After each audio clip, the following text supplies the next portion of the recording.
रामनवमी की कथा। एक आंवलिया राजा था जो रोजाना 1.25 मन सोने का आंवला दान करके जीमता था। एक दिन उसके बेटे बहू ने सोचा कि अगर इतना आंवला रोज दान करेंगे तो सारा धन खत्म हो जाएगा।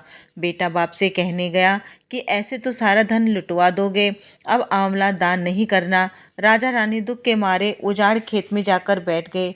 उन्हें वहां भूखे प्यासे बैठे हुए 7 दिन बीत गए।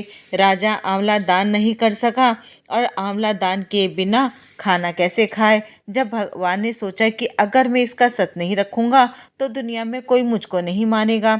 भगवान ने राजा से सपने में कहा कि तू उठ और देख, तेरे पहले के जैसा ही राजपाट हो रहा है, आंवले का पेड़ उग रहा है, उठकर आंवला दान करो और जीमो।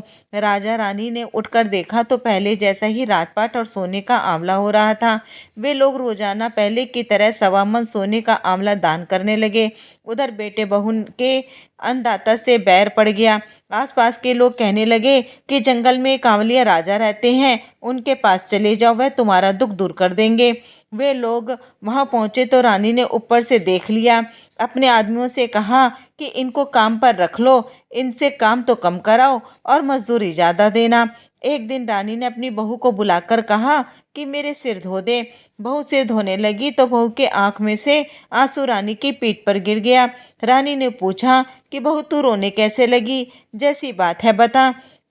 बहू बोली कि मेरी सास की पीठ पर भी ऐसा ही मस्सा था, वह भी 1.25 मन आंवला रोजाना दान करती, हमें उन्हें आंवला दान करने नहीं दिया और घर से निकाल दिया। जब सास बोली कि हम ही तुम्हारे सास ससुर हैं, तुमने तो हमें निकाल दिया लेकिन भगवान ने हमारा सत रखा। हे भगवान, जैसे राजा रानी का सत रखा वैसे सबका रखना। कहते सुनते हुनकारा भरते अपने सारे परिवार का रखना।